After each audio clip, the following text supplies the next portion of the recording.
બનાસકાંઠા જિલ્લાના સરહદી વિસ્તારોની અંદર હવામાન વિભાગની આગાહીના પગલે ભારે પવન ફૂંકાતા અને મિની વાવાઝોડું સર્જાતા ખેડૂતોના પાકને આરે આવીને ઉભેલી બાજરી નષ્ટ થતા ખેડૂતોને પડતા ઉપર જેવી પાટું સ્થિતિ સર્જાઈ હતી, જેમાં સુઈગામ તાલુકાની અંદર પહેલા પણ ભાભર અને સુઈગામ વિસ્તારને જ્યારે પૂર સમયે પણ મોટું નુકસાન ખેતીમાં થવા પામ્યું હતું, ત્યારે સુઈગામ તાલુકાની અંદર હજુ પાણી સુકાણા બાદ ખેડૂતોએ પોતાની બાજરીનો પાક પોતાના ખેતરોમાંથી પાણી ખાલી થતા ખેતરો પાણીથી ભરાઈ ગયેલા અને પાણી પૂરું થઈ જતા ખેડૂતોએ બાજરીનું વાવેતર કરેલું હતું અને બાજરીના વાવેતર ઉપર પણ પડતા ઉપર પાટું જેવી સ્થિતિ સર્જાઈ હતી। તમે જોઈ શકો મારા પાછળના દ્રશ્યો કે જે બાજરી જે તમને આગળ દેખાય છે એ ખાલી ઊભી બાજરી છે, બાકી જે વચ્ચેની અંદર જે પવન રૂછાટા દરમિયાન જે રૂછાટા માર્યા પવન દ્વારા જે અંદરનો અંદર પવન ભમવાને કારણે બાજરી આડા આવળી પડી ગઈ હતી અને આડા આવળી પડવાને કારણે ખેડૂતોને મોટું નુકસાન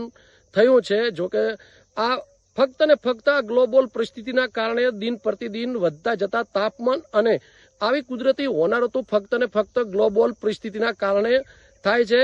મારી સર્વને એક નર્મ વિનંતી છે કે વૃક્ષ વાવો, વરસાદ લાવો, વર્ષોથી આ કહેવત છે અને એ કહેવતને સાર્થક કરો અને પ્રકૃતિને બચાવો। પ્રકૃતિ જો બચશે તો આપણે બચીશું, બાકી પ્રકૃતિ નહીં બચે તો આપણે નહીં બચી શકીએ।